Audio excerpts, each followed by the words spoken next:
Hello, everyone. Welcome to the Poisoner's Almanac. I am your co-host, Adam. Oh, I'm Rebecca. I'm here. I'm I feel here. like I always catch you off guard with that. Yeah, I'm always caught off guard, but that's okay. Happy Friday the 13th, everyone. Heyo. It's spooky season. Oh, man. We love it. I love it. Yes. I can't speak for you, but I love it. Well, guys, whenever Becca mentions Halloween, I say, don't you mean Christmas? Because Basically. Halloween is Becca's Christmas. She Basically. loves Christmas just fine, but man. People are mean around Christmas, though. And I know it's supposed to be about joy and stuff, but those are lies. People are just mean around Those Christmas. are lies. They are. And it's like people are so mean. I don't know. They're not supposed to be, but it's like, no, give me that Elmo doll and shoving people out of the way and just. I will step on your neck to get that Tickle Me Elmo. It's just calm down. Yeah, all I can think of is Nick Miller from New Girl, and that meme that went around from that show where he's like, "Of course you're allowed to do Christmas, but the way you're doing it is really annoying." Yeah.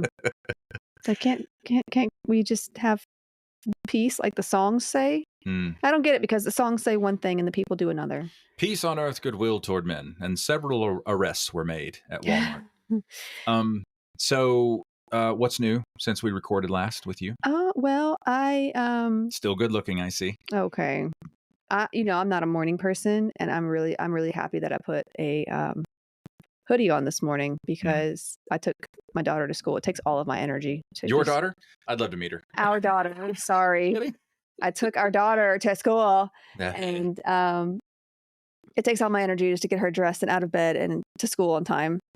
I went upstairs to make sure she got dressed, and I escorted her downstairs. Meaning you carried her downstairs. Share the load. Anyway, so yeah, but today they had all of the nearby high school football players and cheerleaders just waiting to greet all the car line kids. Really? Yeah, it was really nice. Oh, that's cute. It's nice to see people being nice at schools. Sure. It's refreshing to see, but they were super nice. They were like, high-fiving the kids and just saying hi and just welcoming them. Cute. And I don't see that too often, but I'm really glad I put on I normally wear my like PJs just to take her to school because I'm too tired to get myself dressed after getting her dressed.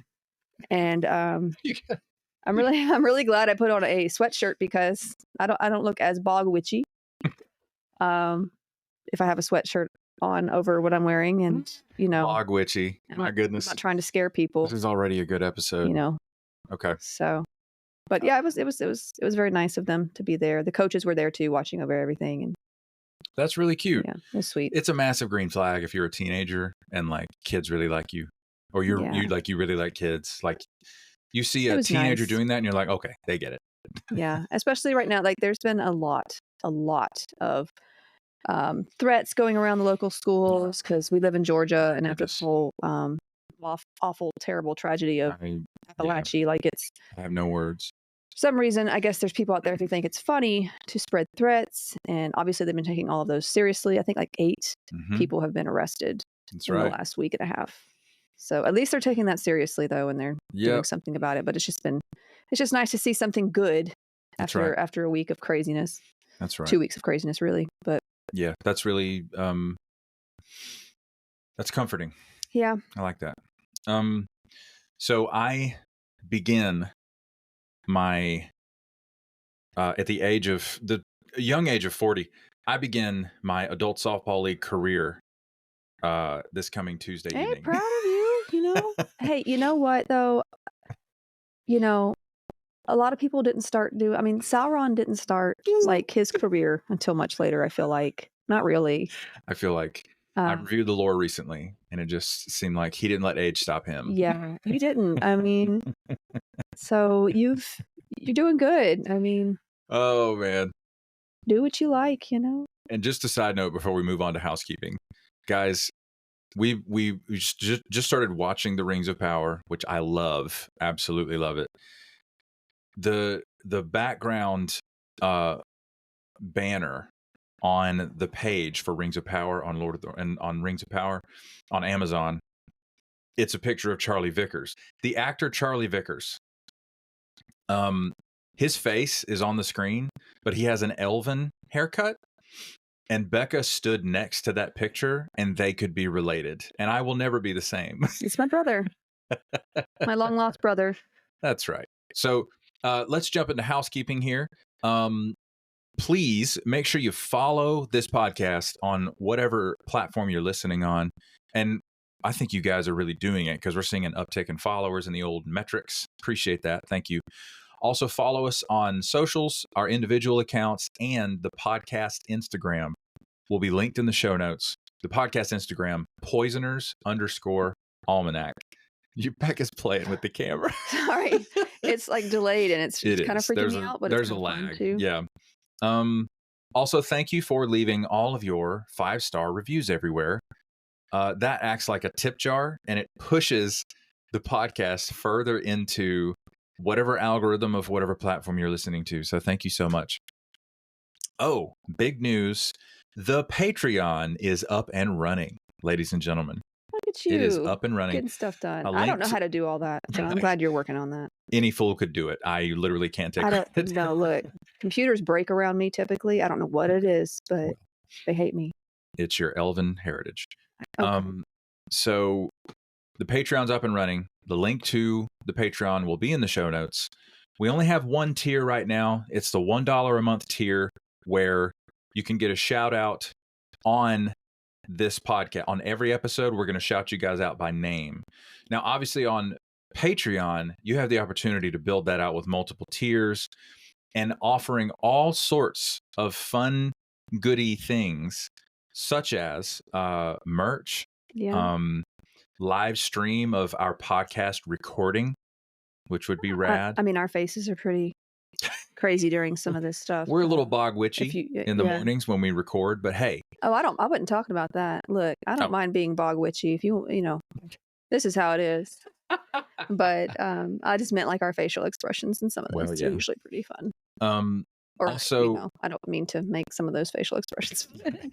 There's also the option for additional live streams just for patrons.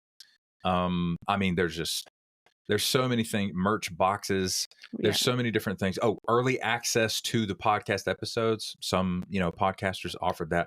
We don't know what we're going to do, but if you all would just let us know what you would like to see happen with the Patreon by way of a DM or a comment on our socials, that would be fantastic. Yeah. Or like we could do like maybe they get to try out the merch first. Like you get sent like a prototype. Tell us what you think. I've never done like this kind of thing before, and I've had some people DM me to like kind of give me assistance. Thank you. Yeah, you know who you are. And I'll probably email them back, but because I have no idea what I'm doing. But I do love to make stuff, and I have great ideas. I think that sounded really. No, you do. I've seen it. The Radium Girls purse. I don't like promoting myself very much, but you're so cool. Okay, I don't know about all that. The Radium Girls purse is super cool. Yeah, I can't wait to show the patrons that. It's got a bit of an 80s feel, but I was born in the 80s. We were. So it was the 80s. That guy has been back on my For You page, and I love him so much. Kevin? Is it Kevin Thornton. Sorry. Kevin Thornton is back. It's great. So anyways, y'all just let us know what you want to see done with the Patreon. We have a lot of ideas. Becca is kind of a wizard with her cricket. I'm a wizard, Harry. So she's made so many like coffee cups, bags, totes, purses, t-shirts. Ooh, what about aprons for the Poison Squad? Aprons for the Poison Squad. I mean, there's so many possibilities. We should post pictures of possible merch ideas on the Patreon that everybody can see. And you can be like, oh my God, I need that. That's what we want to see happen. So anyway, let us know. I mean, I need it. Right. And a shout out to our current, I should mention, listener support through Spotify is still up and running. Feel free to do that as well. We're going to, any sort of building out of, content or merch offerings, what have you. We're going to continue to build that out through Patreon. But the listener support through Spotify is still available. We really appreciate the supporters we have through Spotify listener support.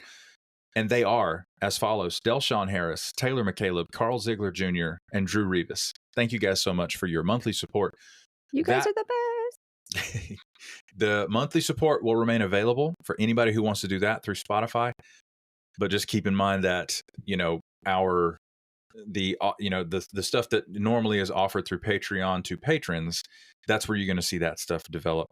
And one of the big reasons we did that is because listener support is only available to US-based listeners. Lame. Exactly. Anybody but Patreon is internationally available. So no matter where you live, you can be a patron. But you can only do listener support if you're US-based. Poison patrons. Poison patrons. Oh my God. Did we just name? Okay. Well played. Well played. All right. Can I get started now? I'm going to get started. Yeah. Let me send questions or content suggestions to Instagram via comment or DM. Thank you very much. What are we covering today, dear? We are going to cover some myths about, I know people have heard of people like Catherine. I'm going to try to say her name right. I want to say de Medici, but that's not how you say her name. Medici. It's de Medici. Medici. Medici. It's the emphasis is on a different syllable. Yeah. And I know this because I've done a little bit of research. So okay. Medici. Catherine de Medici. Mm-hmm. Medici. What are we Medici. Okay. What are we covering though? Well, we're going to go over the history of the myths surrounding her and the Borgias. Okay. Hit on some of the Tudors. We're kind of going back in time to kind of look at some of that because there's a lot of myths, and I really want to kind of go through those and talk about the truths of their poisonous heritage. Because when you think of the Borgias, a lot of people think about poison. Because there was a lot of stuff going around about them poisoning people. They even had their own poison that they used, apparently. But we're going to talk about all that. But I do want to mention, since we are talking about myths and legends, and it is Friday the 13th, and I love a good superstition or myth, we're going to talk about that a little bit first because it is spooky season, and why not? Let's do it. So this Friday the 13th, or really 13 being an unlucky number, has been a part of culture and media for a long time. There's literally a movie, with the title Friday the 13th. Who's that? Jason? Is that Jason? Friday the 13th is Freddy Krueger. No. Is that Nightmare on Elm Street? That's Nightmare on Elm Street. Okay, Friday the 13th. Yeah, that would be Jason. Jason Voorhees. Yeah. Yes. Just making Friday the 13th difficult for everybody. Anyway. But that has nothing to do with the actual origins of the date or anything. The number 13 has carried fear and superstition for a long time now. There is even a name for the fear of the number 13. Triskaidekaphobia. You ever seen, what's that Toy Store movie I used to love? I watched it all the time. Anyway, it's got, what's his name in it? I can't think this morning. But they're jumping on the bed and they're like, Triskaidekaphobia. Oh, Mr. McGorium's Wonder Emporium. I loved that movie for so long. Yeah. I still love it. I just haven't watched it in a while because I watched it every day for a time. It was my thing. Mortimer, get off the couch. Yeah. So usually where there is superstition, there is religion involved. And this is the case with the number 13. Religion was basically, I feel like religion just, of course, it did run everything back in the day with the Pope and all that stuff. But one would even argue church and state were not separated. Well, in some places it's not still where it should be, in my opinion. Don't get mad at me if you don't agree, but in my opinion. History. For example, there were 13 people at the Last Supper. Jesus and his apostles. I never thought about that. Apostles. And Apostolos. I know how to say apostles. I'm just messing around. And Jesus was said to be crucified the next day, which was a Friday. This is believed to be the incident that gave rise to the whole, if 13 people are at a table, the first to rise will die, sort of. And that's in Harry Potter too. There's a Christmas scene where the divination teacher, Professor Trelawney, is like, she comes up and Dumbledore's like, why don't you join us? And she's like, oh no, I'll be the 13th. If I sit down, then the first person to rise will die. She's super into her divination stuff. She says that in the book. Oh, that's hysterical. Anyway, all I see is Emma Thompson doing those lines. Fun times. Yeah. But 13, the superstition of that has been around for a long time. Now, some also believe that Eve, first Lady Eve ate the fruit of the tree. I don't want to say apple because I mean that's always like the depiction, but it's like never directly said that it's an apple. Like I feel like apples get a bad rap for that. It could have been a fig. Figs are kind of gross. But remember, they're made clothing from fig leaves. Like that's in the text. Remember that? It's very detailed of you to remember. But figs are kind of gross. Like aren't they like inverted flowers? And like they trap bees to like do the thing, and then they like I need to look that up, see if that's true. So technically figs are not vegan because you're kind of eating the remains of what used to be bugs.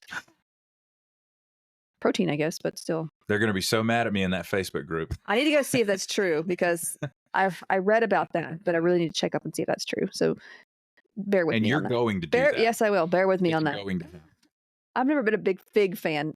Fig fan. Anyway, so fanfic. It's not like I've really been that interested in figs, but I need to go look that up. Okay. Now, but some believe that she ate the fruit of the tree of good and evil on a Friday. How would you know that? And some say that Cain killed Abel on a Friday. Like, were there days of a week then? No. Like, how would you know? How the crap would you know that? Like, I mean, if it, sucks for Abel, I guess. But did I ever tell you the story of when I was in, I grew up in the South. So yes, I went to what's it called? Sunday school. Like, sometimes we'd skip church because my mom didn't want to go. So she would drop me off at Sunday school just to, make sure she looked like she was doing the thing. And so, and I remember learning in Sunday school, I don't know why they taught us this, but in the book that we were reading from, like Cain killed Abel with this giant watermelon, just threw it at his head, just like hit him with a watermelon. I guess they just didn't want it to seem as violent, but I'm like, he's still killing him with a watermelon. It's pretty violent still. But he hit him with a watermelon. And so I thought for the longest time that my main takeaway from that story was Cain killed Abel with a watermelon. I guess on a Friday now. So every time you see watermelon in the grocery store after that, you're like, careful. I'm telling you. Now it's ridiculous to think. You tap a woman on the shoulder who's trying to find the right watermelon. You're like, I wouldn't do that, ma'am. Like, I don't know why, but that's what I took from that story. And now it feels ridiculous, but here we are. I just love how the Old Testament is one of the most gruesome pieces of literature known to man. And we're just telling kids. Anyway, moving on. The Code of Hammurabi neglected to add a 13th law to its list of rules. Some still believe this to be a clerical error, not done on purpose. But aren't buildings were once built without a 13th floor? I'm not sure if they're still doing that. Do you remember that? I have heard of that, yeah. I think in some Asian cultures, they don't have a 4th floor because the way the number 4 looks in their language, like the written language, it also looks like death. So they don't like yeah. So to them, it's like 4. They don't have a 4th floor typically. So that's pretty cool. Some have stated that Friday the 13th and the whole bad luck superstition comes after one such Friday the 13th in 1307, when King Philip IV of France had many of the Knights Templar, this powerful religious and military order of the time, arrested and charged with various crimes because he wanted access to their finances, and many of these men were executed on a Friday the 13th. So, but also I feel like part of the reason why the superstition's there is we don't have many Friday the 13th. There's just not many Friday the 13th. So like we have like what, 1 or 2 a year. Is it really? A couple times a year maybe. Okay. And then so like people are like, oh no. Now in the late 19th century, Captain William Fowler founded the 13 Club in New York, an exclusive society whose mission it was to end the superstition by dining on the 13th of each month in room 13 of the Knickerbocker cottage that Fowler owned, then having a 13-course meal. That's a lot. Before passing underneath a ladder, which was another superstition. You're supposed to pass underneath a ladder. Yes. And a banner that read, Moratori te salutant, or those of us that are about to die, we salute you. Or those that are about to die, we salute. Yeah. Anyway, at least 4 presidents were members at one point of this club. And, these are powerful people. Oh yeah, I mean, they got to do something. I guess they get bored. They got all that money, and they got to do something. But I mean, it's amusing, if anything. A lot of different quote unquote unlucky events have happened on a Friday the 13th, though lots of unlucky things have happened on any given day. I guess you could say so. There was a cyclone in Bangladesh killing 300,000 people, a German bombing of Buckingham Palace in 1940, the death of rapper Tupac Shakur. Oh. My computer auto-corrected his name wrong, and how dare it. What did it change it to? It just spelled his last name wrong. What did it spell it as? Like Shakir. Oh, okay. Anyway. I was interested to know. As I said, though, these events could have happened on any given day. So I'm not superstitious. I'm just a little stitious. Mm-hmm. So why am I telling you all this about Friday the 13th? Well, obviously, there's no poison involved on Friday the 13th, but it's because myths and superstitions have been around a long time, and we're going to talk about 3 families surrounded by myths and legends and such. 3 real families. And the charges that were brought against the people in these rumors and myths do involve poison. So let's discuss. We have discussed the murder scandal that occurred between 1677 and 1682 in France during the reign of King Louis XIV. That was later called the Affair of the Poisons. I'm going to kind of review this a little bit, but you'll understand. Yeah, I remember a little bit of that. We covered it a little bit. So that was when we discussed the poisoner La Voisin, Catherine Voisin, and how Madame Brinvilliers had, under torture, confessed to killing her father and brothers and basically implicated other nobles in the court. Madame Dental Hygienist. That's how you pronounce that. No. Also, like, there was a lot of, like, confessing under torture, which it's like, I mean, okay. It is just what it not is. Okay. You know, I have to, this just popped in my head. Somebody commented somewhere on socials. They were like, yeah, you interrupt Becca's fun facting with humor. What's wrong with you? How dare you? I enjoyed that. I make sure I get past it anyway, because I'm going to tell you the fun fact, whether you want to hear it or not. But they're usually, I think my fun facts are kind of funny sometimes. Yep. So now, La Voisin, who admitted to selling poisons and potions to these nobles, did she confessed this under torture? One that she helped apparently was the king's former mistress, Madame de Montespan, who had used her potions to secure her position and was now jealous of his new mistress. At one point, she'd even asked La Voisin to kill the king and his new mistress, and the poisoner had devised this plan. My thing changed to plant. She devised a plan to present them with objects that were poisoned. So a dress and some gloves for the mistress and a petition letter for the king that were like poisoned. But before she was arrested. And then the former mistress was exposed and La Voisin was burned at the stake. Mistress Madame de Montespan was exiled to a convent. And about 34 high-ranking nobles were sent into exile as the king passed this law banning magic and poisons in 1682. Ban magic. Yeah. Okay. Not magic. Anyway, so I say all that because I wanted to remind everyone of that story, because we're heading back in time to even before this, to the time of the Tudors. Good old King Henry VIII. Wanted to divorce his first wife, Catherine of Aragon, for one of her ladies-in-waiting, Anne Boleyn.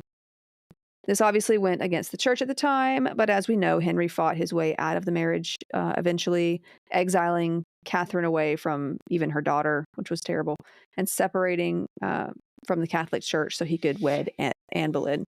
Terrible thing, but not the worst thing he ever did, because as we know, he would go on to do worse things. Oh, he was planning to stay in the top 40. Yeah. It's funny because I read an interesting thing about him. Like, he had like some sort of accident while jousting or something, and he had like this leg sore for most of his life. It just never healed. And some people like say after that he was like a changed man. So I don't know if he like hit his head too and like just it really messed him up, or if he was already messed up and it just started coming to light afterwards. But who knows? Interesting stuff though. Now, Catherine died in 1536, and while there were rumors of poison, I feel like there were always rumors of poison at this time, it was likely cancer. While the situation with Henry and these 2 women was going on, the Bishop of Rochester, John Fisher, was in support of Catherine of Aragon and royally pissed off Henry with his speeches. Several in Fisher's household actually became ill later after eating porridge, and 2 died. A man named Richard Roos, that's fun, was arrested and charged with poisoning the household. Fisher was fasting, so he was fine. Okay. As bishops do, I guess. And but Richard Roos, because of the incident, was boiled alive without a public trial. Hey. So, I mean, he could have just been like a scapegoat, and they could have just been like, yeah, it was him. Boil him. And I think he was the cook, too. Like, that's just adding insult to injury right there. We're going to boil you alive because... Yeah. A jury of your peers is under this boiling water, if you please. Yeah. There was another incident, though, where a cannon fired from the direction of Anne Boleyn's father's house across the Thames narrowly missed Fisher's study and destroyed part of their roof. And both incidents were rumored to be assassination attempts by Anne Boleyn's father. Nice. So, there's that. Obviously, this new marriage would not last longer than 3 years, and Anne would be executed because Henry wanted someone else by then. Henry started going after Jane Seymour and decided his way out of the marriage to Anne was to have her charged with high treason. He basically said that she was an adulteress and, said that she was committing incest and plotting to kill the king, just rumors. As one does. Yeah, well, which would end with her being beheaded. Bishop John Fisher was beheaded as well for refusing to support the sovereignty of the king over the Church of England. Oh, Henry. Oh, Henry. So next is we're going to talk about the Medicis. Mm-hmm. Medicis of Florence, Italy. Specifically, Catherine de' Medici. Some of you have surely seen the historical drama The Serpent Queen. It's supposed to be based on Catherine de' Medici and her supposed evils. Now, alas, there is some truth to the Queen's upbringing and events occurring in France during this time that you see in the show. Many historians have argued that she is simply misunderstood and vilified because of her being a woman and because of her nationality. The French were apparently not fans of the Italians during this time, so she was coming from Italy to France, and just likely for religious differences and such. You'll notice a pattern in this. There's a lot of hate and killing over religious differences, mainly Protestant and Catholic. Of course, butting heads. There's a lot of that happening because it's worth it, and it continued to happen, obviously, later as well. So, oh yes, even in the modern times. Yeah. So yeah, but she was not entirely innocent. So what are the myths surrounding Catherine de' Medici? The most prominent one is that she was involved in witchcraft and had a woman killed using a pair of poison-laced gloves. So we're going to talk about that. But let's start with who she was and how she got there. So Catherine was born April 13th, 1519. It's a red flag. I don't know if it was a Friday. Okay, I don't know. Either 1519, and in Florence, Italy, to an aristocratic family. Hang on, I'm going to look it up. April 13th of 1519. Yeah, I'm doing it. If it's a Friday, it's going to be great. Probably wasn't, though. There's like a 1 in 7 chance that it was Friday. Thanks for that. April 13th, 1519. Please continue. I'll jump back in when I find it. Well, she was born into an aristocratic family, obviously, the de' Medicis. I'm struggling today. De' Medicis had been around for a while at this point. Her father, Lorenzo, which is fun to say, de Piero de' Medici, excuse me, and her mother. Fucking back, dude. And her mother, Madeleine de la Tour d'Auvergne. Both died within a month of her birth. She was eventually sent to live with nuns, as directed by her uncle, Pope Clement VII, who later had her married off in 1533 when she was 14 to the Duke of Orleans, Henry, another Henry, of course, who became heir to the throne of France when his older brother died in 1536. His father died in 1547, and Henry and Catherine became king and queen consort of France in 1549. So there's some background for you. As you know, producing an heir was a queen's main priority. It's a Saturday. Oh, so close. So close. We could have, you know what? It could have been good. Could have been. All right, please continue. I thought you were going to say Tuesday, and I would have been like, I hate Tuesdays, because I really do hate Tuesdays. I don't know why. Tuesdays are the worst. I do hate Tuesdays. Nobody likes Tuesdays. Get out of here. Anyway. But as you know, producing an heir was a queen's main priority at this time, but Catherine had trouble in this area. She apparently went to various doctors, diviners, and magicians to help her conceive. Also, she tried a lot of interesting remedies, and this was actually pretty common at this time, you know, to do these kinds of things, to try these kinds of things, if you were having this sort of issue. But some of these remedies included drinking pregnant animals' urine. Oh, God. Also, never riding a mule, because mules are infertile and might pass it along. Like it's contagious. Poor mules. I just love hearing about medical practice in the 1500s. Oh, yeah. And I could talk all day about it, about that kind of stuff, because it's crazy. Also, she consumed a mixture claiming to be unicorn hair and ivory and water, which we know couldn't have. Oh, I've had that too. Okay. And apparently unicorn hair was like really rare. So I'm like, well, yeah. Anyway. Really rare. Also, consuming a mixture containing the sexual organs of certain animals alongside certain herbs to make one fertile. Oh, man. Now, other recipes of the day included mare's milk, rabbit's blood, and sheep's urine. Also, hare's blood and the left hind paw of a weasel mixed with vinegar. Why the left hind paw, though, of a weasel? Anyway. Oh, everybody knows that, babe. I guess like we do, like we still there are people still carrying around like rabbit's foots and stuff just as luck charms, right? They're still like good luck charms out there. We walked it back a little bit. Are they real rabbit's feet though? That's kind of gross. I don't know. Or are they like made? It's unsettling. Are the rabbit's feet that are sold? Are they like real rabbit's feet? They can't be real rabbit's feet. Are they real rabbit's feet? I don't know. I know in Stardew Valley there's you get a rabbit's foot, but like the rabbit gives it to you while it's still alive, and like he can continue to give you rabbit's feet. And they're lucky, and you can sell them for a lot. I am confused. Anyway, Stardew Valley, great game. Mm-hmm. So, yeah. She also reportedly used tarot cards, charms, astrology, and alchemy, which was huge back then anyway, while remaining devoted to her Catholic faith. So, like, there was a bunch of... And that actually wasn't that unheard of. Like, you could do, like, Catholicism, but a lot of people would kind of secretly also do certain occultish type things. And she was actually quite obsessed with the occult. She greatly admired Nostradamus. Y'all know who Nostradamus is? Mm-hmm. The great like prophet dude. She even had him visit to like explain their horoscopes, her and her children's horoscopes, and to like read them and all that. Like she had him come and do all that. She was like super into him. She had her own astrologers. I think one's name was Cosimo Ruggeri.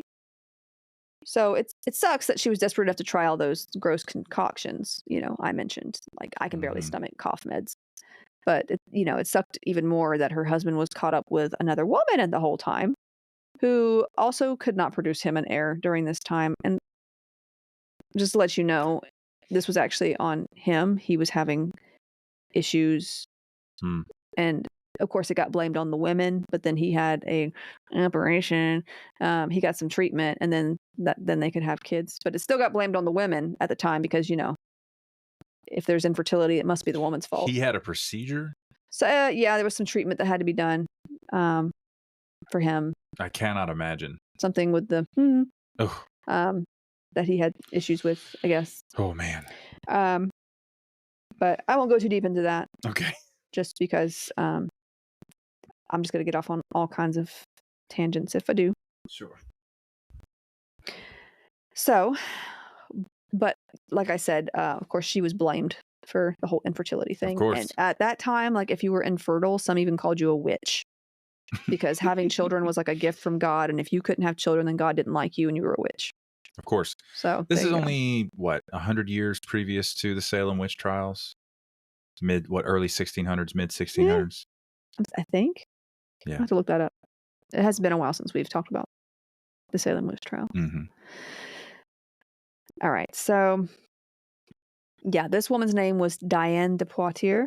She was 19 years older than him and was like a childhood tutor or mentor of sorts. Oh, I guess God. he was into the older women who, Okay. whatever. I guess, everybody has their thing.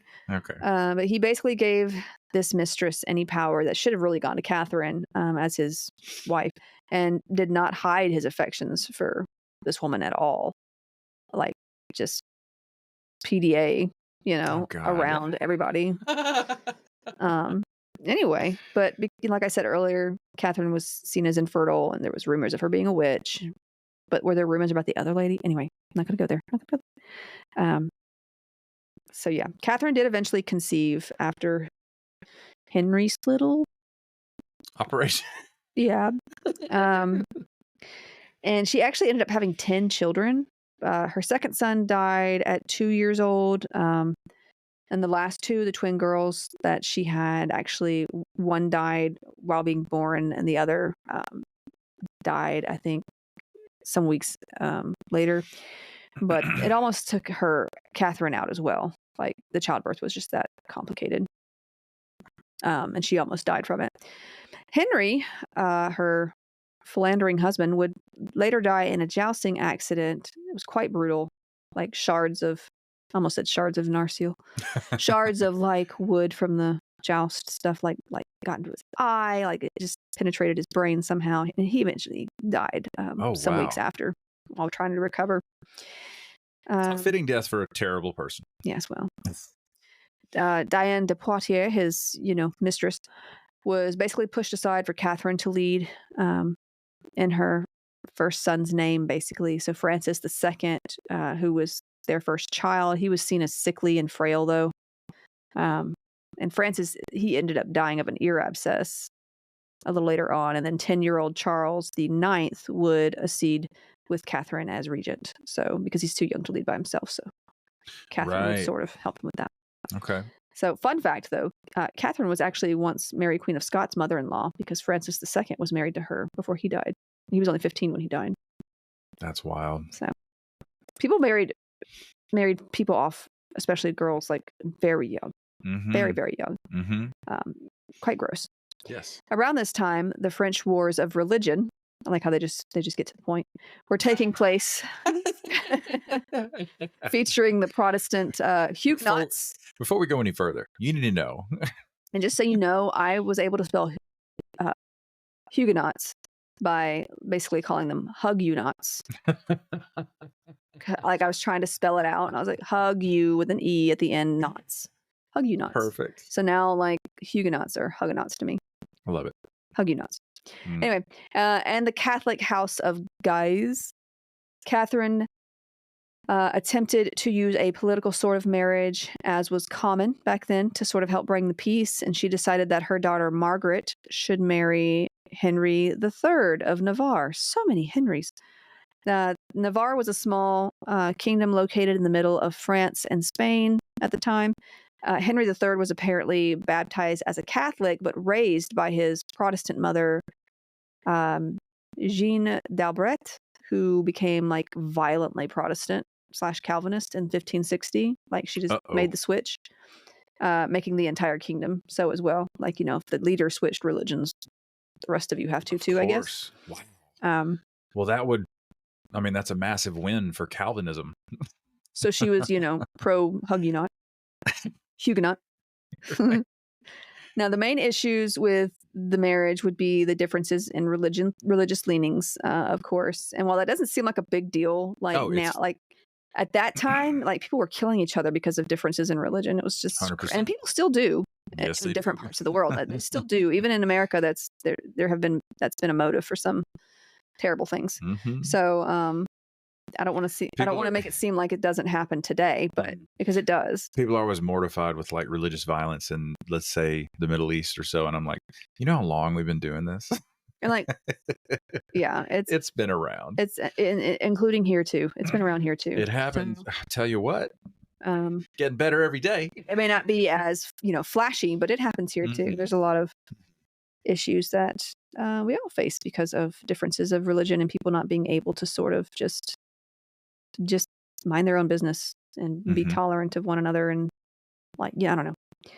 And what gets me though is like religions typically, maybe not all of them, but like I feel like the whole thing is like love and kindness and generosity. Not all of them, but like the Sermon on the Mount.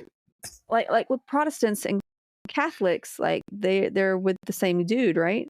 Jesus. So, and I feel like he was a big supporter of like love and forgiveness, not killing other people, because it doesn't make any sense to me, is what I'm trying to say. It's like they never read past Cain and Abel. With the watermelon. With the watermelon. They're just throwing watermelons at each other. Anyway. Thou shalt count to 3 for thy holy hand grenade. I just don't get why there's so much fighting. I don't understand, but I guess, I don't know. It just doesn't make any sense. Now, there were also all hug-you-nots. Yeah, they don't want to hug. They're hug-you-nots. So this marriage, the French Catholics and the Pope were also very much against it. But there were this group called the Politiques, who were more like Catholic moderates. They just simply wanted the fighting to end, which, they were reasonable Catholics. So they were trying to assuage Jeanne. Catherine de Medici sent her some perfumed gloves. And these Clever. So leather gloves of the day would have smelled awful, because of how they were made. Using human urine basically removed the hair. Like they would just go to they called them piss pots. This is where that word comes from. Like we're on the streets, and they would literally use that to they would literally use that to basically to de-hair leather. This is 100% new information to me. Wow. Well, there you go. So there you go. But what about the expression, they ain't gonna have a pot to pee in? Is that descended from this? I guess. Because they used to pee in these pots and then throw them out the window. Oh, okay. Throw out the window. Anyway. My brain right now is all over the place. Anyway, so they would also beat them with animal dung or soak them in animal brains to soften the leather. Yeah. I know. Gross. Okay. There should be a show that's like the things we used to do. Man, right? And I'm sure there's something like it. But so Catherine brought perfumed gloves as an Italian custom to France to help with the horrible smell. So they would be like perfumed using herbs, spices, and flowers, that kind of thing. Now, as I was saying, Catherine sent Jeanne a pair of these gloves as a symbol of her goodwill, I suppose, because she really wanted this whole thing to work out. Soon after, though, on June 9th, 1572, like a few months before the wedding was to take place, Jeanne died suddenly at the age of 43. Now, of course, rumors spread among the Protestants that Catherine had sent her poisoned gloves, and thus this myth was born. And so she's still known for the whole poison glove thing. Is it true? No. Oh. Well, it's likely not true. Oh, okay. We don't have any evidence to support that she actually poisoned her. Right. It was a rumor born out of their strife and contention. In reality, most historians believe that Jeanne died of tuberculosis. Right. Which was pretty Of course. There were so many ways to die Consumption. in the 1500s. Tuberculosis of the spine. Now, the wedding did go forth, but it did not stop the religious wars like Catherine had originally intended. And I say originally because she did. Anyway, Catherine and her son, Charles IX, with the original intent for supporting peace, decided to put Admiral Gaspard de Coligny. He was a Huguenot leader. A Huguenot, I know. I do know how to say it. No, I prefer the way Huguenot just makes it sound really fun. Yes. On the Royal Council. He had been on the council before, but left after converting to Protestantism and getting he got really frustrated after pushing for public worship and getting nowhere with it. There was just a lot of stuff going on religiously. This was practical on the part of Charles and Catherine, as France was kind of suffering from financial difficulties, and this union could really help in that future too. However, Catherine became increasingly suspicious of the admiral's influence over her son, and he was trying to get Charles to agree with this sort of mixed religious group war. Like, let's combine and go to war against the Habsburgs. Do you know who the Habsburgs were? No. The Habsburgs were this super incestuous family in Spain. Like, there's the guy with the chin Yes. I know what you're he talking looks about. incredibly deformed because of all the incest, and like God. he's likely had other issues. Oh no. Like, you know, Oof. internally as well. These are those Habsburgs. Okay. I'm not going to go into it. I just thought that was an interesting connection. Yeah. So Catherine was not keen on this idea. So it was believed that she gave her support to the House of Guise's plan to have him assassinated. Okay. Not her best, thing. But the wedding brought a lot of noble-born Protestants to Paris, which was at this time anti-Protestant, anti-Huguenot, Huguenots.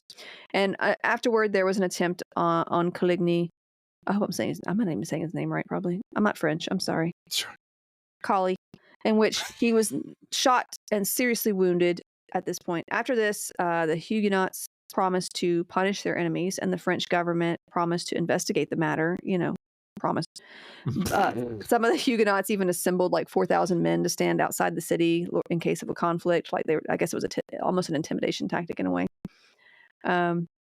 Now, afraid of being found as supporter of the assassination attempt, Catherine met with a group of nobles to put together a plan to sort of take out the remaining Huguenot leaders. And she persuaded her son to agree.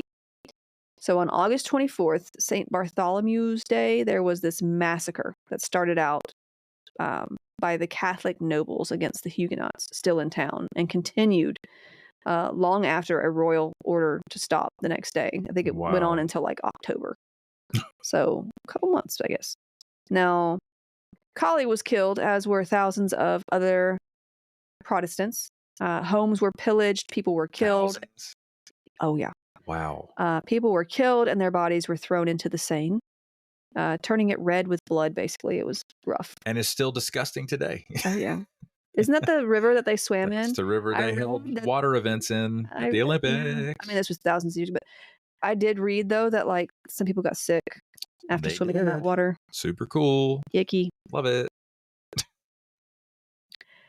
I'm not a big fan of like lakes either. Like I just can't go swimming in lakes. Well, listen, you're the queen of brain-eating amoebas. Yeah. We also live near Lake Lanier, and there is no way you're getting me in that water. I'm not super superstitious, but like, no, I'm not testing that out. Absolutely not. I will respect that area. Respect the lake. Respect it. Anyway, so the massacre even spread to surrounding provinces. It is estimated that 2,000, which was reported by a Roman Catholic apologist, to 70,000 reported by a Huguenot that barely escaped, people were killed in the massacre. Most historians today put the death toll at least 3,000 in Paris alone. Like I said, it was in other provinces too. That's insane. Protestant nations were obviously horrified. Other modern writers actually put the range between 5,000 and 30,000 deaths. We just don't have enough. Yeah, there's no way to tell for sure. Right. Most of these deaths are British Protestants. I didn't say British, but Protestants. Protestants in general. Yeah. Wow. Yeah. So. Yeah. So Catherine was blamed entirely for this situation. Her son Charles took some responsibility for it, though, and said that, they were trying to say there was a Huguenot plan against the throne to sort of excuse, like, I don't think she or they, like, meant for this to be as large scale as it was. I think their intention was to take out just the leaders, but it became an entire massacre. Like, people just wouldn't stop killing them. Man. So, yeah. Anyway, this is where dear Catherine gets the name the Black Queen or the Serpent Queen, basically. So she did, there's this, obviously there's the huge rumor of her poisoning with her gloves and her, doing her witchcraft and her potions and poisons. And she was very much into the occult, very much into like astrology and stuff. Oh. But, the main issues for her of the day were basically kind of starting this massacre.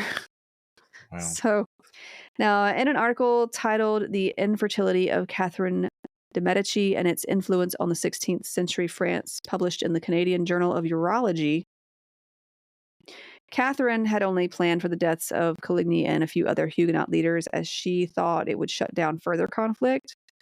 Later, however, Catherine commented, it was better She said this: "It was better that it should fall on them than on us.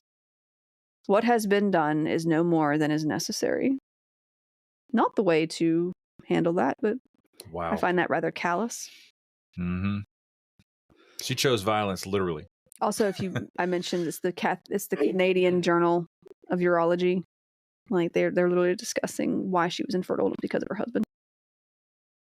When was this published? He was the one that was actually infertile.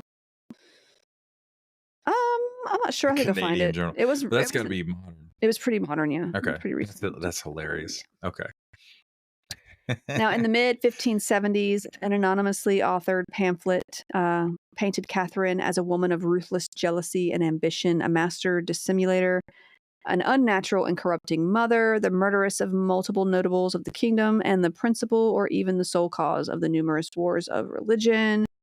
Now, this was you could find this at the University of Virginia Library. Mm-hmm. By then, the Queen Mother was overseeing the kingdom's affairs on behalf of her next eldest son, the newly crowned King Henry III. How many Henrys are we going to go through?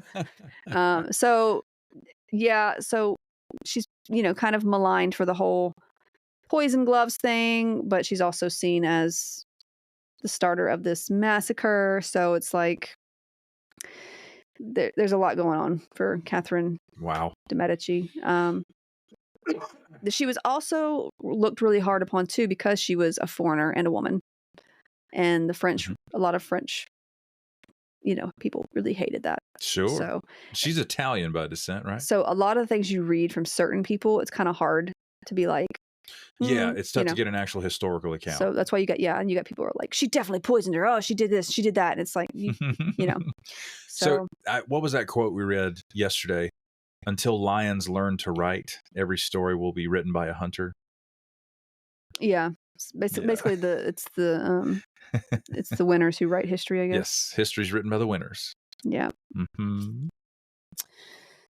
So, while she may be partly to blame for massacre of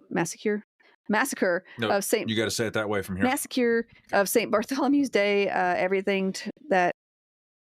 turned out was not what she intended, basically, and claims of giving her this poisonous gloves are unfounded. There's no evidence that she ever gave these poisonous gloves. It's an interesting story, don't get me wrong. Mm-hmm. However, she was a jerk to her daughter from what I've read, and while she may not have poisoned anyone, I feel like more could have been done to prevent that whole massacre situation, obviously. Anyway, Charles IX died at 24 in 1574, after which Catherine's son Henry III became king, and she strongly influenced him as well in this leadership. So she was basically the mother of like 3 kings, and she had great influence over them. Wow. He was later hated for his tyrannical ways and eventually assassinated. Her daughter, who she married off in that arranged marriage to Henry, who survived the massacre by switching to Protestantism, like last minute, was like, okay, he survived. Get out. Okay. He had numerous affairs, so she decided to as well. And I read at one point that she tried to poison and then shoot him, so she was exiled and her lover at the time was executed. A little more poison later on, but hey. They made up as acquaintances, but the marriage was annulled by Henry after he became King Henry IV of France, because there was already a Henry III, I guess, after her brother, in 1589, thus ending the de Medici reign. Mm-hmm. So they were in power for a long time, and then they just weren't. Now we're going to move on to another fascinating, powerful family synonymous with poisonings, the Borgias. Let's do it. Even though you don't know much about them, you certainly have heard the name. There was a television show called The Borgias, I believe, not too long ago. Really? Yeah. Okay. I didn't watch the show, as honestly, I don't watch too many historical dramas because I'm the one that's like pointing out, like, that didn't happen. That didn't happen. Why are you doing that? That didn't happen. It didn't happen that way. It's hard to sometimes glean the truth from fiction, and yeah. Now, the House of Borgia, and it was spelled different. I think it was spelled with a J at first, and then it got changed to make it sound more Italian, because they had their origins in Spain, and they settled in Italy. Now, 2 popes came from the House of Borgia, as well as many rumors, scandals, and possibly deaths. There were 4 prominent figures I want to discuss of the House of Borgia due to the myths and scandals surrounding them. Alfonso de Borgia, lived between 1378 and 1458. He became Pope Calixtus III. It's just a fun name. Cali. In 1455. Now, I mention him mainly because he was a priest. He was a pope. But before he was pope, he was probably a cardinal. Yeah. There's like he was sent through the ranks, so to speak. But there's a lot of nepotism in this story. Yeah, that's what I'm saying. Okay. Like that's funny. He's part of this extremely powerful family, and then he's like, you get to be the pope. Yeah, and popes at this time were doing some crazy stuff. So. Of course. Now, I mention him mainly because this is where the Borgias gain their power, like through the papacy. Papacy, actually. Papacy. I'm just kidding. Is it? I don't know. I say papacy. Is it papacy? I've heard it pronounced that way. Papacy sounds like pap smear. Papacy. So maybe it is papacy. I'm not Catholic. I'm sorry for all those who are Catholic. Papa Kai. I don't know. Papacy. Makes me want a pizza real bad. His main fault was nepotism. Other notable points here, he was a big fan of crusades against the Ottoman Empire. Like he was into some crusades. Awesome. Love crusades. It. You're totally going to win at that. But he did order a new he did order a new trial for Joan of Arc, in which she was basically exonerated posthumously, of course. So there's that. This was a Frenchman that called for a new trial? He was Spanish originally. Oh. But I mean, at least there's that. At least, poor Joan. What interest would he have in exonerating Joan of Arc? That's interesting. I just thought it was at least one. Yeah, super cool of you. Thing. Stop the crusading also, if you got time. Next, there was Rodrigo Borgia. Rodrigo. He lived between 1431 and 1503. He was the nephew of Alfonso. Alfonso being the one I just talked about, Pope Calixtus. They change names when they become popes, so I'm going to try to keep it together. Okay. So he's the nephew of that pope. Mm-hmm.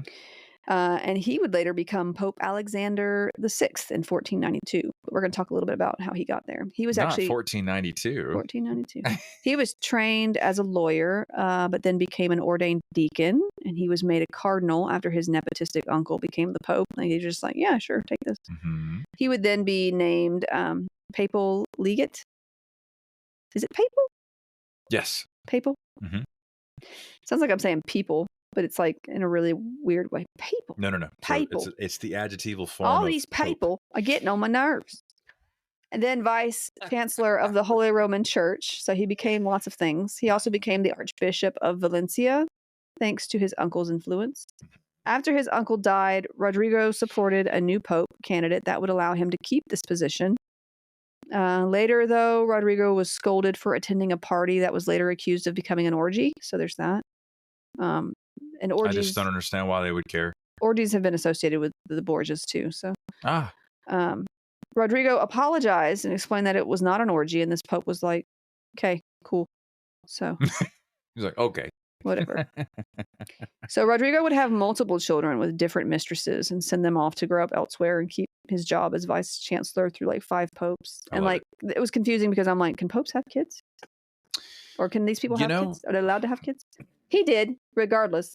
Like whether it's okay or not for them to have kids, he had kids with multiple different mistresses, mind you. Yeah, spread it around. Why not? Spread he did.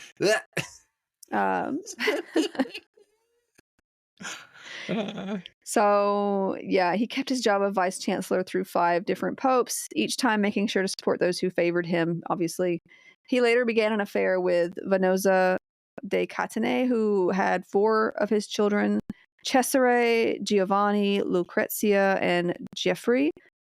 These he claimed and kept around. So like he kind of took them in. He's growing as a person. I don't know about that. He also became incredibly wealthy. He's basically the wealthiest cardinal ever by 1483. You don't say. But his son Cesare was legitimized by Pope Sixtus, and at the age of 7, he was put in various church positions. By then, he had like 6. The age of 7. Yeah. What? I don't know if that's what he was doing, but that's various church positions. I thought you meant like he's a cardinal. Not yet, but not yet. Yeah. No. which I don't think yeah, we're getting there. Okay. So he had like 6 other children of unknown mistresses. I just need to mention that, but I don't know who. Now, he finally gained his position as Pope Alexander VI in his 60s in 1492. They're always so old because they have to like go up the ranks, I guess. Yeah, they got to, have some mistresses, have a couple of children. And like amass an entire amount of wealth. And I just want to make it known that this was probably helped along by bribery and threats, because you do this by voting, like who's going to be the Pope, and like. Listen, if you've seen Godfather Part 3, there's a lot of bribery and threats with him. So with this power, he could unite the warring city-states of Italy and rule over them. That was his sort of idea. Mm-hmm. Now, his 4 children by Venosa seemed to have been his favorites, especially Cesare and Lucrezia. Actually, he really favored Giovanni. We're going to talk about that in a minute as well. They were removed from their mother's house and raised and educated with expectations of ambition. So, I mean, that's not traumatic at all. Just take you away from your mother. Is this a Netflix series? That's what it feels like. I mean, The Borgias is a show. I think it was Showtime. Was it? Might be. Oh, man. I'm not sure. I can't remember. That's great. He would use their marriages as tools to achieve his own political ambitions, of course. Of course, with Lucrezia. So let's go with her first. Now, she was said to be this beautiful woman of intelligence and culture. And she was first betrothed to Giovanni, a lot of Giovannis in here, Sforza, a member of a powerful family in northern Italy. The wedding was very lavish and expensive, of course. And it was common during this time for, okay, this is going to get kind of gross. It was. I'm used to that by now. This might be a different kind of gross than you're used to. Oh, no. It was common during this time for the father/relative to make sure the marriage was consummated. Yeah. Like they would literally just sort of be there during that time. They would witness it? Yeah. Ew. Anyway, moving on. After a while, the Pope dad started asking questions about his daughter's marriage because he was starting to wonder if this was a good idea for him politically, honestly. Especially when Giovanni started talking about leaving and taking Lucrezia with him, like leaving Rome.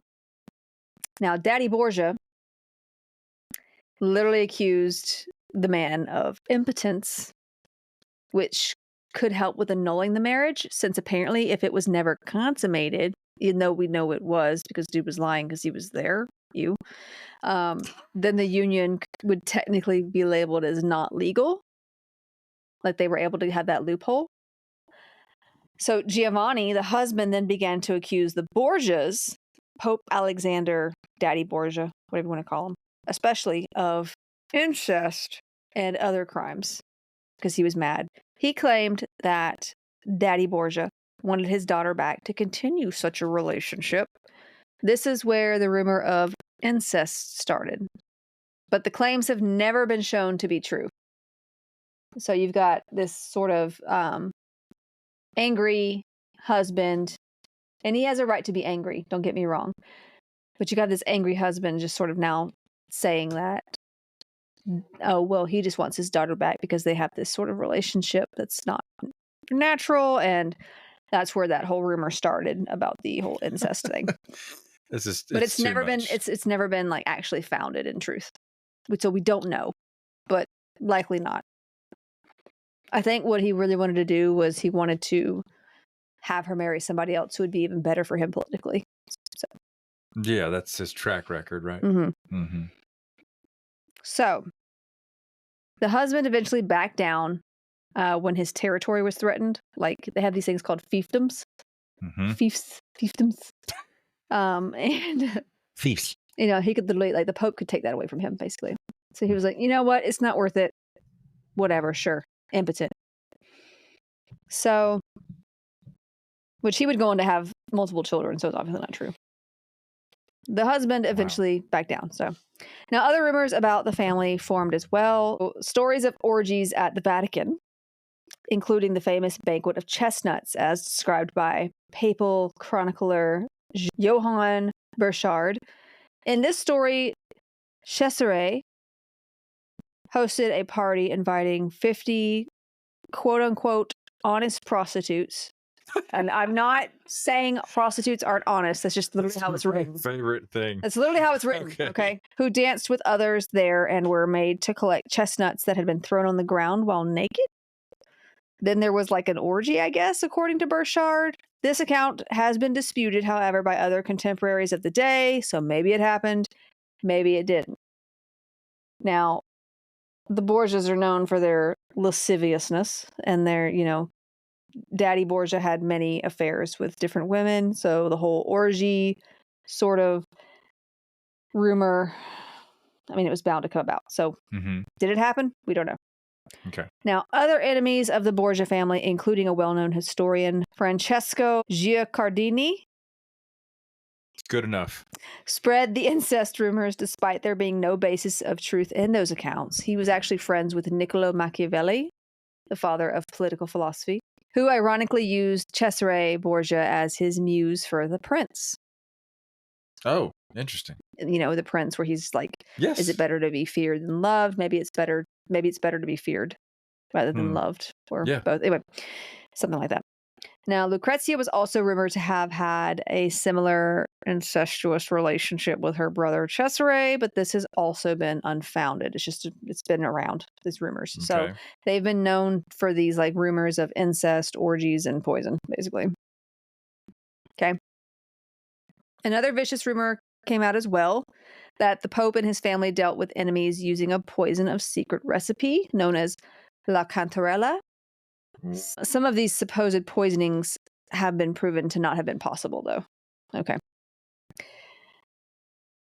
Now, Lucrezia was especially characterized as a poisoner because, she's a woman back in the day. It was said that Cesare had a lion's head ring that had needles for canine teeth that it could administer the poison. I feel like that's dangerous, though, because, what if he stabs himself? Yeah. What if he bends his finger the wrong way and it's like, oh, I'm poisoned. Right?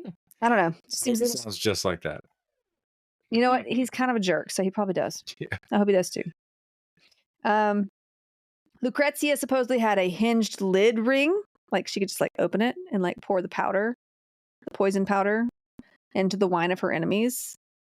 Lastly, it was said that Daddy Borgia could talk someone into helping him open a cabinet, but the key would have a secret pin that would inject them with poison. That just feels like a really weird sort of concept of poisoning. Anyway, but I don't know.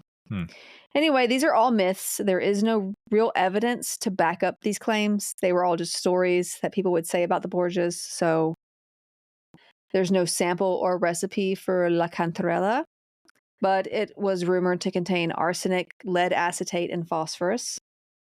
Anyway, going back to Lucrezia's annulment with dude who her daddy called impotent and angered. This annulment further darkened the Pope's reputation because he obviously did it for his own ambition, regardless. In another scandal involving Lucrezia, she had started a relationship with a Spaniard named Pedro Calderon, and unfortunately, his body and that of one of Lucrezia's ladies were found in the Tiber River in 1498. It is speculated that Cesare had them killed to prevent it from damaging future marriage arrangements for Lucrezia. So Lucrezia gets this bad reputation for oh, she's a poisoner and she's into all these orgies and incest and stuff. Really, her brother's just a murderous jerk. And it just feels like she gets the bad reputation. And I'm not saying he doesn't get a bad reputation because I'm sure people know enough about him, but this is the brother she was involved with, right? Well, they say she was involved with. Right. Okay. We don't. This actually hasn't been proven whether. Okay. It was just a story so far. Okay. Yeah. So also there were rumors of a baby named Giovanni. Again, another Giovanni Borgia being born around this time. He was also called the Infans Romanus, so child of Rome. That may or may not have been Lucrezia's, but most today believe it was a child of Daddy Borgia's, so Pope Alexander's, with yet another mistress, because he had many of them. And what you could do back then, if you had power and influence, was be like, yeah, that's not my kid. So it's not like they could do it. They couldn't go to Mari. They couldn't do a test, right? So well, it's so just absurd to think about a pope today doing behaving that, this way. yeah. And we're gonna get to that because there's some people who like come at them for that, and for good reason. I mean, but yeah. So we're gonna move on to Cesare specifically for a moment. We will return to Lucrezia in a few. Now, Cesare was educated for a career in the church, like early on. He was handed many opportunities by his father, so I guess that nepotism just kind of went down the line, including positions of Bishop of Pamplona, Archbishop of Valencia, and he was made a cardinal at 18. Okay. I mean, what could he possibly offer? I know it's not a spiritual situation, but like, or even a social one. What can you offer to anyone at 18?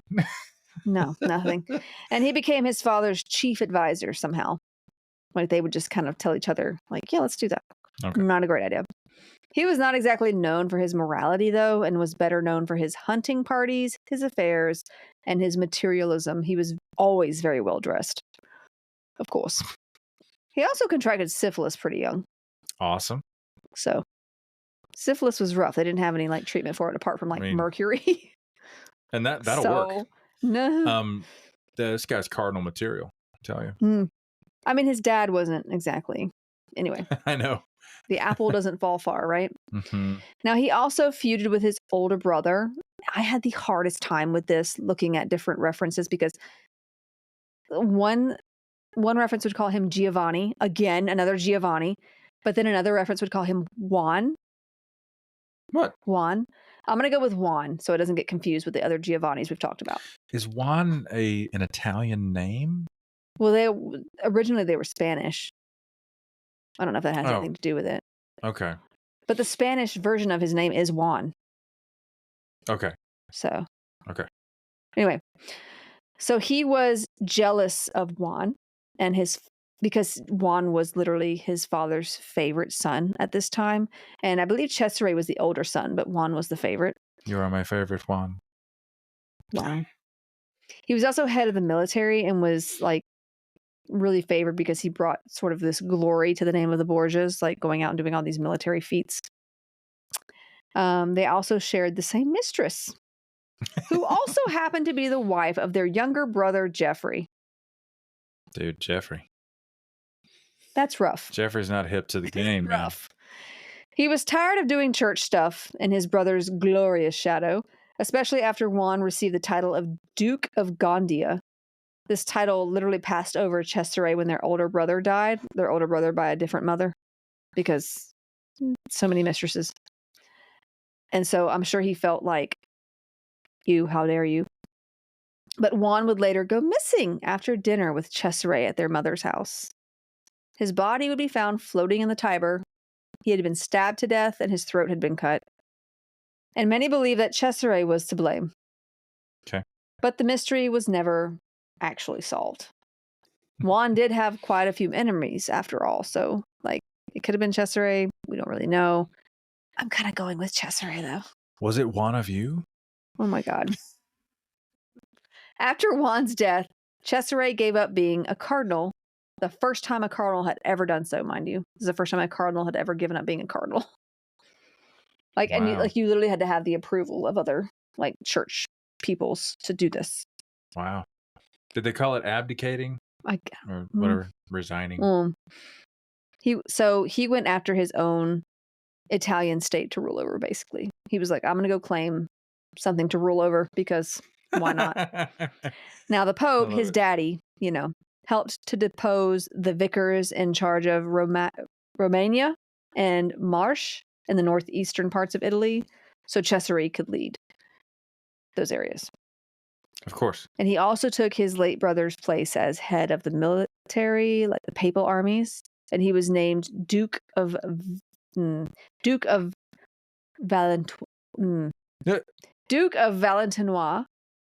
by the King of France and made to marry the sister. He was like arranged to marry the sister of the King of Navarre, which I know you heard of like the last time we talked about with Navarre. I know what you're thinking. Like I know from what you're the fourth thinking. wing? I know what you're thinking. No. Hello? Navarre, Iron Flame? Navarre, Raise the Wardstones? Okay. Navarre was this place between France and Spain at the time. But yes. Yeah, whatever. The real Navarre I know. is where Basgiath College is. No, but let's not get this confused. Basgiath? Okay. Anyway. There's no dragons in this story, just so you know. Unless you consider Cesare a dragon. He kind of would. I just remembered Aaron's not supposed to be in here. Oh, yeah, we have our friend Erin in here with us. She did the artwork. So yeah, she's the one who did the artwork for the podcast. Oh my god! That's for this last portion. Corrected my pronunciation of Basgiath, and I was like, "Oh yeah, okay." And then it hit me. That's supposed to be her. She's the fact checker over here right now. That's what's happening. That's what's happening. Okay. Yeah, it's fine. It's fine.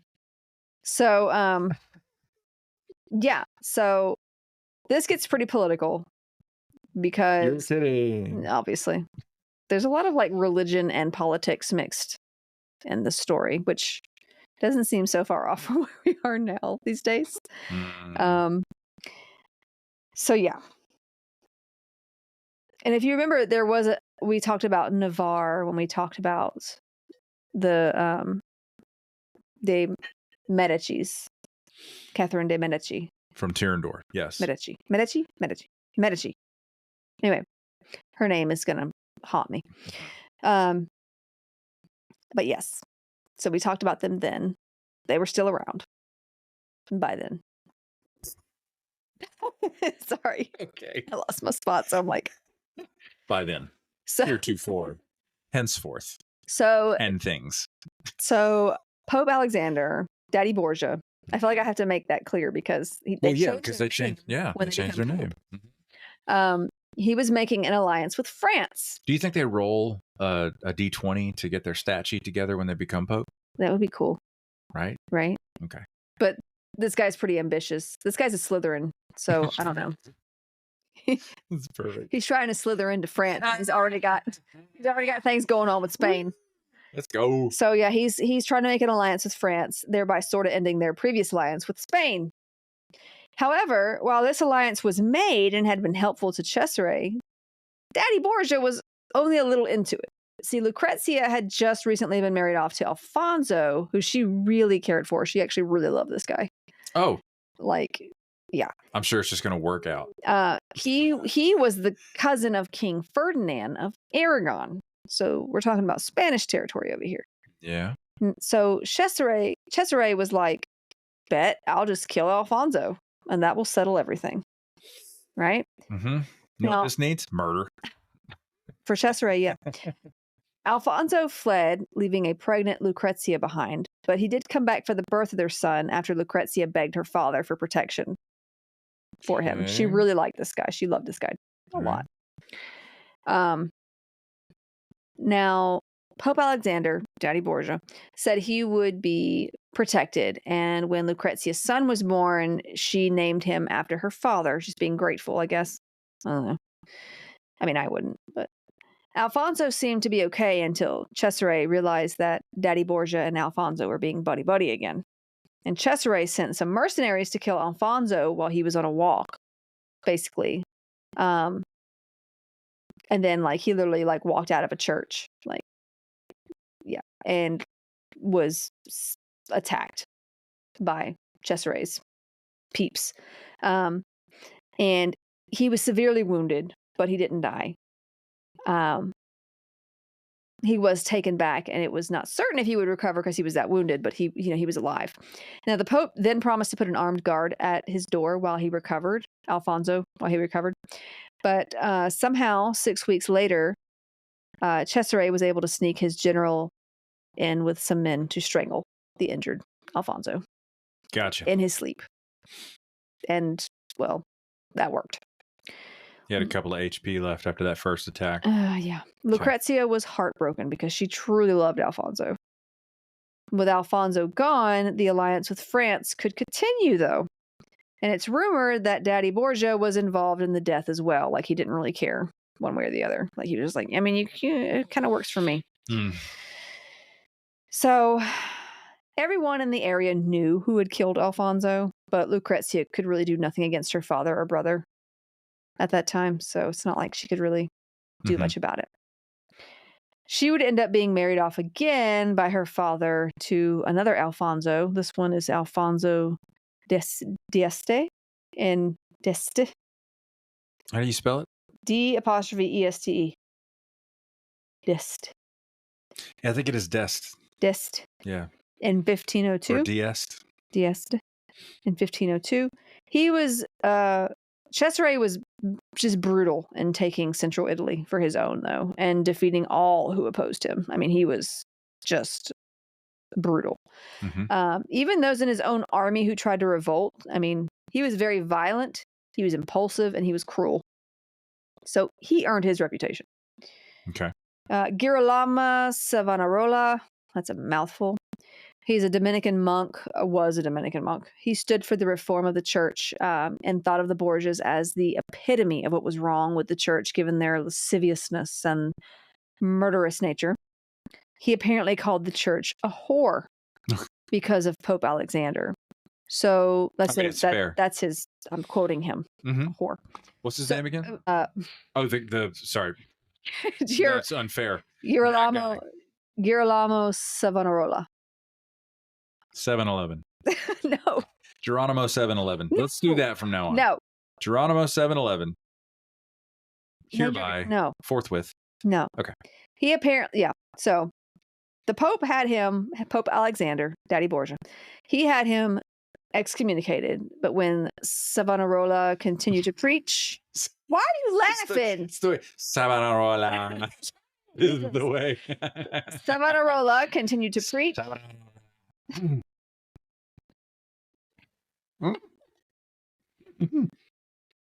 Savonarola. It's good. Continued to preach. I hate you so much.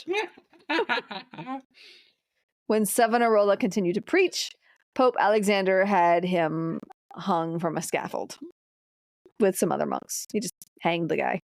And then with some other monks. And then just started a fire underneath them to dispose of the bodies. I love it. So, which is the Christian thing to do. Sometime later, in August of 1503, Daddy Borgia and Cesare attended this dinner that was hosted by Cardinal Adriano Castellesi, who apparently both were not fond of, and some say they wanted him dead. It was long rumored that the Borgias used this poison, like I said, La Cantarella, to get rid of their rivals. Now, after this dinner, all three of them became ill, and of course it was suspected, as in that time it always was, that poison was involved. Now, one story was that Alexander and Cesare had sent poisoned wine in advance and then accidentally drank from it, like, as well, which I'm like, why would they do that? I mean, self-own. Anyway. It is more likely that the illness they were suffering from was malaria, given what we know about Rome during that time, too. Oh, okay.